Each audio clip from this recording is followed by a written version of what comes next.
अभी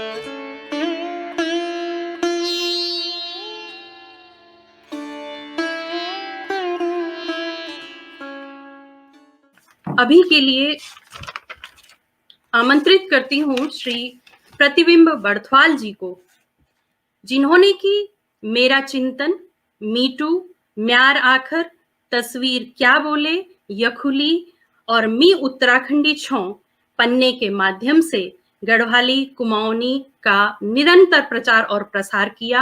आप हिंदी ही नहीं बल्कि गढ़वाली और कुमाऊनी में कार्य करने के लिए सिद्धहस्त हैं, एक सशक्त हस्ताक्षर हैं और दुबई में वैश्विक मानचित्र पर हिंदी को ले जाने के लिए आपने निरंतर प्रयास किया और आईपीएफ और भारतीय दूतावास दुबई द्वारा आयोजित हिंदी उत्सव में आपने बहुत ही महत्वपूर्ण दायित्व का निर्वहन किया।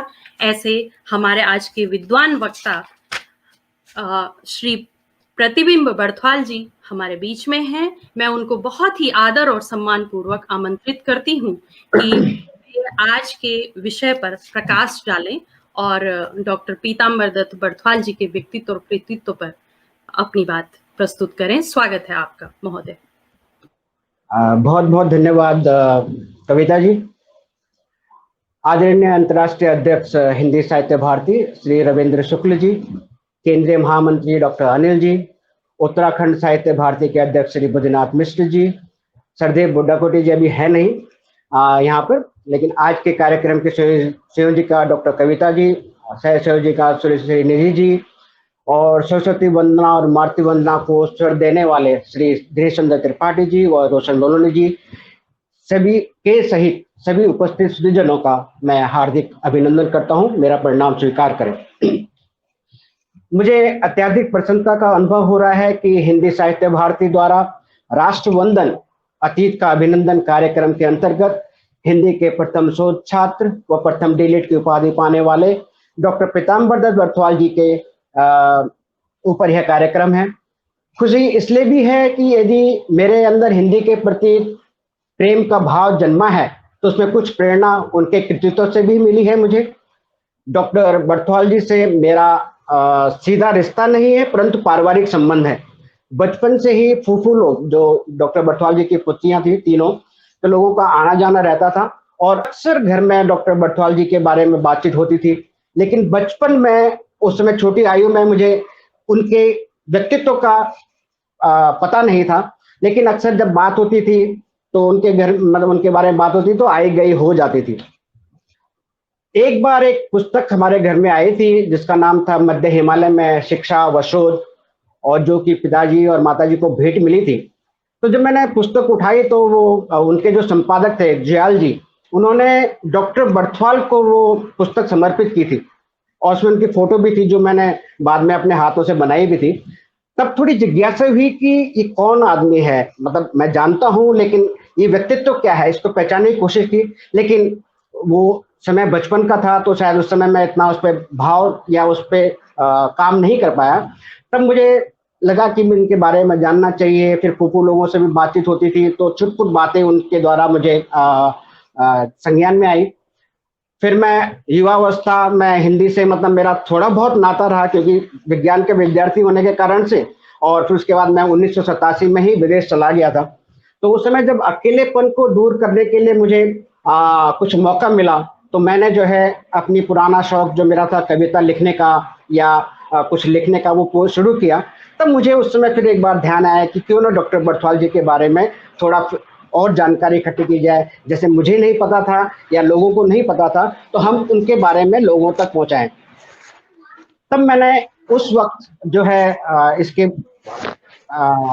ये काम करना शुरू किया, उनको ढूंढना शुरू किया।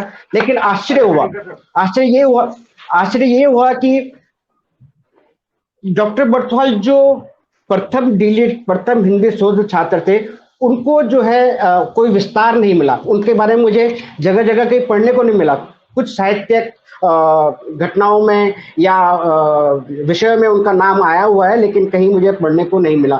तो मुझे लगा कि इस पे कुछ काम करना चाहिए। और जो है तो उसमें फूफू लोगों से जब पहले बात होती थी तो वो भी अपने उनके प्रचार प्रसार में असमर्थ रहे कई कारणों से, और उनके कार्य को संरक्षण भी नहीं दे पाए।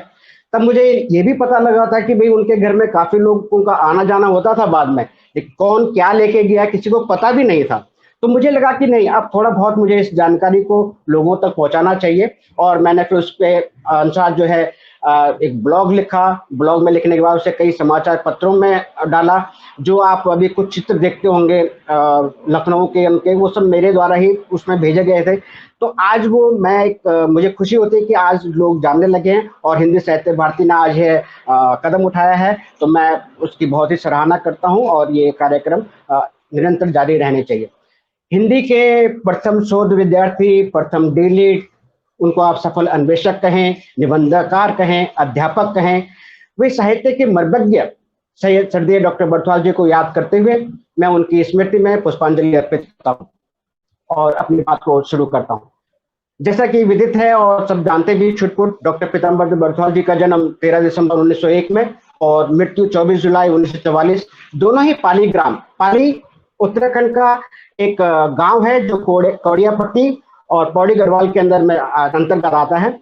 उनके पिताजी गौरी दत्त बर्थवाल जी ज्योतिष व कर्मकांड के ब्राह्मण थे, और डॉक्टर बर्थवाल जी के अंदर जो संस्कृत का बोध है शायद उसी का ये नतीजा रहा। 10 वर्ष की आयु में ही उनके पिताजी का देहांत हुआ। उसके बाद उनके पिताजी स्वर्गीय श्री मनीराम बर्थवाल जी ने उनका लालन पोषण किया। प्रारंभिक शिक्षा उनकी गांव में हुई, फिर मैट्रिक हाई स्कूल की श्रीनगर और लखनऊ में हुई। कानपुर आकर के उन्होंने इंटर की परीक्षा पास की। कानपुर में ही उन्होंने उनका जो संगठन का तरीका था, उन्होंने वहीं पे एक गढ़वाल के छात्रों का संगठन भी बनाया था, और उसी दौरान उन्होंने हिल्समैन नामक अंग्रेजी पत्रिका थी, उसमें कहानियां वो जो कि उन्हीं के द्वारा सजोई गई थी, कहानियां लिखी और उनका संपादन भी किया। इंटर करने के पश्चात उन्होंने बनारस विश्वविद्यालय में प्रवेश लिया, लेकिन समय कहिए या नियति कहिए, उनका स्वास्थ्य वहां ठीक नहीं रहा, उनके स्वास्थ्य ने उनका साथ नहीं दिया और वे लौटकर पाली आ गए। इसी दौरान उनके ताऊजी का भी निधन हो गया। वो लगभग 2 वर्ष तक पाली में रहे, और इसी दौरान उन्होंने पुरुषार्थ मासिक पत्रिका में जो है अम्बन नाम से कविताएं भी लिखी। 2 साल, लगभग 2 साल के करीब उन्होंने पाली में ही बिताए। उसके तत्पश्चात 1924 में बनारस आए और 1926 में उन्होंने बीए की परीक्षा पास की। तब श्याम सुंदर दास जी हिंदी विभाग अध्यक्ष थे, और डॉक्टर बर्थवाल जी ने 1928 में एमए किया। उनका छायावाद पर निबंध श्याम सुंदर जी को उस समय बहुत ही पसंद आया, उन्होंने बर्थवाल जी को उस पर शोध करने के लिए कहा। बर्थवाल जी ने 1929 में एलएलबी परीक्षा भी पास की। यहीं पर डॉक्टर बर्थवाल जी को हिंदी विभाग के प्राध्यापक के तौर पर नियुक्ति भी हुई। उनकी शोध प्रतिभा, कार्य निष्ठा, ईमानदारी को देखते हुए काशी और नागरणी प्रचारणी सभा ने भी उनको संचालक बनाया। 1931 में उन्होंने अपना शोध प्रबंध जो है किया। उस वक्त शोध प्रबंध जो परीक्षक थे उनके टी ग्राहम वैली थे, और उन्होंने इसे पीएचडी के लिए उपयुक्त माना था जो उन्होंने किया था। और उसके बाद संशोधन के बाद डॉक्टर बर्थवाल जी ने अंग्रेजी में, ये सबसे बड़ी वैसी महत्वपूर्ण बात है कि जो हिंदी का जो प्रथम डीलिट है जो उसमें वो अंग्रेजी में प्रस्तुत किया गया था। उसके बाद इसका काफी मतलब हिंदी में दीक्षांत समारोह में उनको हिंदी के प्रथम डीलिट पाने का सौभाग्य प्राप्त हुआ। ये हमारा भी सौभाग्य है। डॉक्टर बर्थवाल ने हिंदी में शोध की परंपरा और गंभीर अध्ययन को एक मजबूत आधार दिया। आचार्य रामचंद्र शुक्ल और बाबू श्याम सुंदर दास जी के विचारों को आगे बढ़ाया। वह हिंदी आलोचना को एक आधार दिया। वे उत्तराखंड की ही नहीं, मैं मानता हूँ जो जिन्हें भारत की शान है, जिन्हें देश और विदेशों में सम्मान मिला, उत्तराखंड के लोक साहित्य गढ़वाल के प्रति भी उनका अत्यधिक प्रेम रहा। उनका आध्यात्मिक रचनाओं की ओर जो लगाव था और जो उनका अध्ययन और शोध कार्य में भी झलकता है। उन्होंने संस्कृत, अवधी, व्रज भाषा, अरबी व फारसी के शब्दों और बोली को भी अपने कार्य में प्रयोग किया। उन्होंने जो है संत, सिद्ध, नाथ और भक्ति साहित्य की खोज व विश्लेषण में अपनी बहुत रुचि दिखाई। अपने गूढ़ विचारों के साथ इन पर प्रकाश डाला।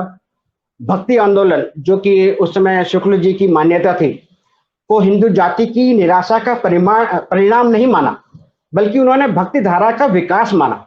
और उनके जो शोध और लेख और उनके गंभीर अध्ययन और उनकी दूरदृष्टि के भी ये प्रचायक हैं। उन्होंने कहा था, कहीं मैंने पढ़ा था कि जब भाषा फलती फूलती है तो साहित्य में अंकुरित होती है।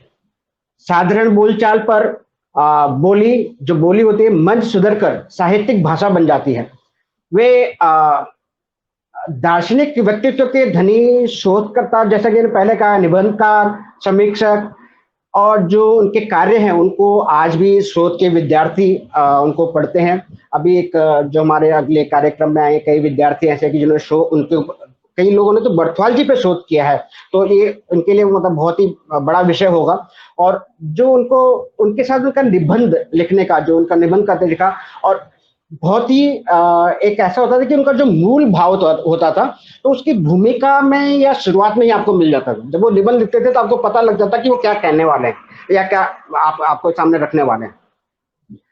कबीर, रामानंद, गोरखवाणी पर डॉक्टर बर्थवाल जी ने बहुत कार्य किया और इसे बहुत से साहित्यकारों ने अपने लेखों में, शोध कार्यों में शामिल किया। और साथ ही उन्होंने जो कहा उसको एक पैमाना माना, उसको एक मापदंड दे दिया कि भाई जो बर्थवाल जी ने कहा है ये है और इसके आगे आपको काम करना है। ये अवश्य चिंताजनक है कि सरकार और साहित्यकारों ने उनको वो स्थान नहीं दिया जिसके वे हकदार थे। प्रयाग विश्वविद्यालय के दर्शन शास्त्र के प्रोफेसर डॉक्टर रनाडे उन्होंने एक बार कहा था कि यह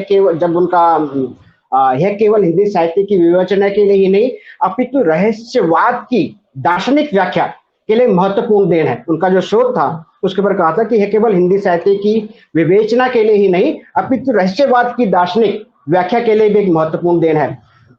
डॉक्टर बर्थवाल जी ने बहुत कम आयु में संसार से विदा ली, अन्यथा वे हिंदी में कई रचनाओं को जन्म देते और जो हिंदी साहित्य को नया आयाम भी मिलता।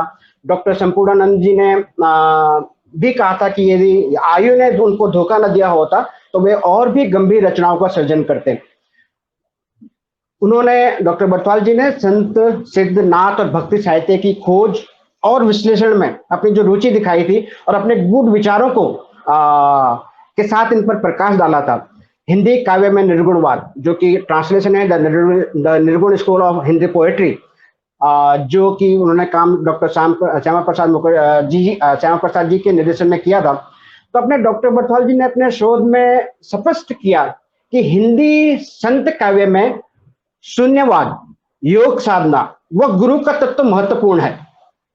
उन्होंने अनमोल संत साहित्यों को आत्मसात किया, निर्गुण साहित्य की रचना व आध्यात्मिक रहस्यवाद का जो सृजन किया, और तभी ये जो संत साहित्य है राष्ट्रीय व अंतर्राष्ट्रीय पटल पर दृष्टिगोचर हुआ, मेरा ये मानना है। डॉक्टर बर्थवाल जी ने अपने शोध के लिए निर्गुण संप्रदाय के कवियों पर सुव्यवस्थित ढंग से विचार किया है। उनके उपदेशों, काव्यों को अध्ययन कर भारतीय संस्कृति को समझने में सहायक रूप प्रदान किया है। उन्होंने माना है कि जो संतों की सुसंगत विचारधारा को अगर एक विशेष पद्धति का रूप दिया जा सकता है तो वो है निर्गुण पंथ। निर्गुण पंथ, निर्गुण धारा का उदय वे मानते थे कि ये सांप्रदायिकता के विरुद्ध नहीं मानते थे। निर्गुण धारा को वो सांप्रदायिकता के विरुद्ध नहीं मानते थे। अंग्रेजी और हिंदी साहित्य, सांख्य, योग, वेदांत के विद्यार्थी डॉक्टर बर्थवाल जी का मानना था कि चिंतन के क्षेत्र का ब्रह्मवाद, ये कुछ शब्द ऐसे हैं कि जो गुणीजन उसको अधिक विस्तार दे सकते हैं कि चिंतन के क्षेत्र का ब्रह्मवाद जब काव्य की संगत में आता है तो कल्पना और भावुकता का आधार पाकर वह रहस्यवाद की श्रेणी में आ जाता है। ये उनका मानना था। जब नाथ सिद्धों की रचना में डॉक्टर हजारी प्रसाद देवी जी ने नाथ सिद्धों की रचनाएं जब लिखी तो उन्होंने उसके भूमिका में लिखा है कि नाथ सिद्धों की हिंदी रचनाओं का यह संघर्ष कई हस्तलिखित प्रतिलिपियों से संकलित हुआ है। इसमें गोरखनाथ की रचनाएं संकलित नहीं हुई हैं क्योंकि स्वर्गीय डॉक्टर पीताम्बर बर्थवाल जी ने गोरखनाथ की रचनाओं का संपादन पहले ही से ही कर दिया था और वे गोरखबाणी के नाम से प्रकाशित भी हो चुकी हैं। बर्थवाल जी ने अपनी भूमिका में बताया था कि उन्होंने अन्य नाथ सिद्धों की रचनाओं का संग्रह भी कर लिया है जो इस पुस्तक के दूसरे भाग में प्रकाशित होगा। दूसरा भाग अभी तक प्रकाशित नहीं हुआ है। अत्यंत दुख की बात है कि उसके प्रकाशित होने के पूर्व ही विद्वान संपादक ने इस इहलोक को त्याग दिया। डॉक्टर बर्थवाल जी की खोज में 40 पुस्तकों का पता चला था जिन्हें गोरखनाथ रचित बताया जाता है और डॉक्टर बर्थवाल जी ने बहुत छानबीन के बाद इनमें प्रथम 14 ग्रंथों को निसंदिग्ध रूप से प्राचीन माना। क्योंकि उनका उल्लेख प्राय सभी प्रतियों में उनको मिला। 13वीं पुस्तक ज्ञान चौतीसा समय पर न मिल सकने के कारण उनके द्वारा संपादित संग्रह में नहीं आ सकी, परंतु बाकी 13 को गोरखनाथ की रचनाएं समझकर उस संग्रह में उनको प्रकाशित कर दिया गया है। ये हजारी प्रसाद द्विवेदी जी ने अपनी उस भूमिका में लिखा था। डॉक्टर बर्थवाल जी ने अपने निबंध में भी संतों के भाव विषय को ही प्रधानता दी है और उनकी भाषा को गौण स्थान प्रदान किया है। उन्होंने संतों की रचनाओं को, भाव अभिव्यक्ति को एक साधन माना है। संतों के सिद्धांतों, साधनाओं और विशेषताओं को उन्होंने उबार दिया है। उनका कहना था कि आत्मा जब सृजन की लहर के अधीन पड़कर स्थूल माया का भोग करती है तब वह उर्मी है।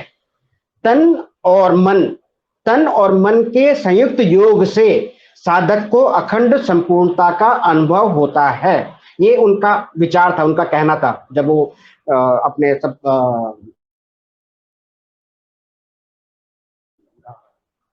साहित्य को जोड़ रहे थे। उनका मानना था कि योगी कर्मी संतों, विशेषकर कबीर के रहस्यवाद, उनके शब्द, उनकी साखी और उनके व्यक्तित्व से बहुत सारे साहित्यकार परिचित थे। हिंदी ही नहीं, अंग्रेजी साहित्य के विद्वानों में भी वे बहुत चर्चित थे। डॉक्टर बर्थवाल जी ने अपने गुरुओं के साथ हिंदी के पाठ्य पुस्तकें भी तैयार की। साहित्यिक निबंधों के सृजन और भाषा पर उनकी पकड़ अतुलनीय थी। डॉक्टर बर्थवाल जी का नाम वो नाम था उस समय जो सब लोग माना करते थे।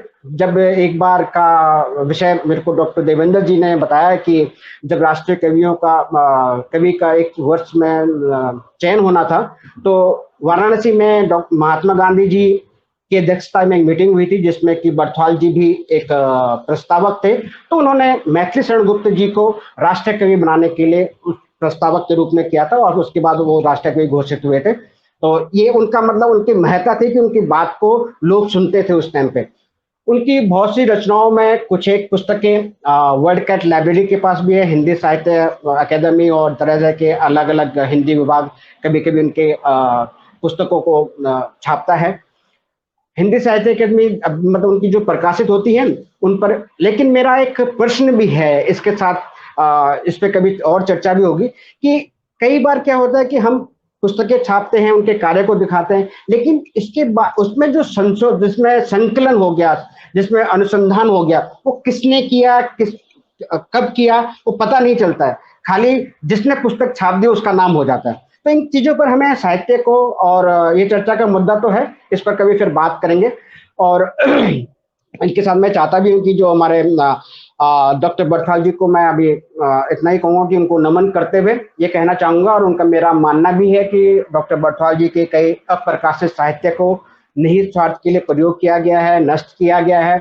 और आज के साहित्य के पहरेदारों से, और जैसे हमारी संस्था है हिंदी साहित्य भारती, मैं भी ये चाहता हूँ कि हिंदी के शोध के प्रथम डिलेट को उचित सम्मान, जैसे कि उनके निवास को भी एक शोध संस्थान के रूप में स्थापित करना चाहिए। उनके प्रकाशित साहित्य के लिए भी कार्य होना चाहिए। उनको सबके सामने लाने का आवश्यक प्रयत्न हमें करना चाहिए।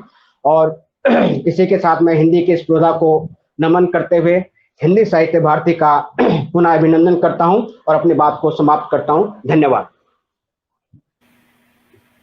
बहुत बहुत धन्यवाद आदरणीय। आपने बहुत ही विस्तार से और बहुत ही जो उनके बारे में सारगर्भित जानकारी हो सकती है वो सब आपने हमारे श्रोताओं और दर्शकों को दी। इसके लिए धन्यवाद आपको। और चूंकि हमारे जो अगले वक्ता हैं डॉक्टर लल्लन कुमार बुढ़ाकोटी जी पौड़ी गढ़वाल से, तकनीकी कमियों के कारण कुछ नेटवर्क का ऐसा कुछ इशू है, वे जुड़ नहीं पा रहे हैं। की तरफ से शोध पत्र प्रस्तुत करना था दिनेश पाठक जी को, लेकिन वे भी अभी जुड़ नहीं पा रहे हैं। बार बार जुड़ने का प्रयास कर रहे हैं लेकिन जुड़ नहीं पा रहे हैं। तो फिर अब मुझे लगता है कि समय की इस मांग को देखते हुए हम जिनको सुनने के लिए बेताब हैं और हमारे दर्शक जिनको सुनने के लिए प्रतीक्षारत हैं, ऐसे गीत ऋषि, ऐसे नवगीतकार जिन्होंने कि वैश्विक मानचित्र पर हिंदी और मैथिली दोनों भाषाओं के साथ ही साथ अन्य और भाषाओं को भी प्रकाशित किया, इनकी पताका फहराई, ऐसे हमारे डॉक्टर बुद्धिनाथ मिश्र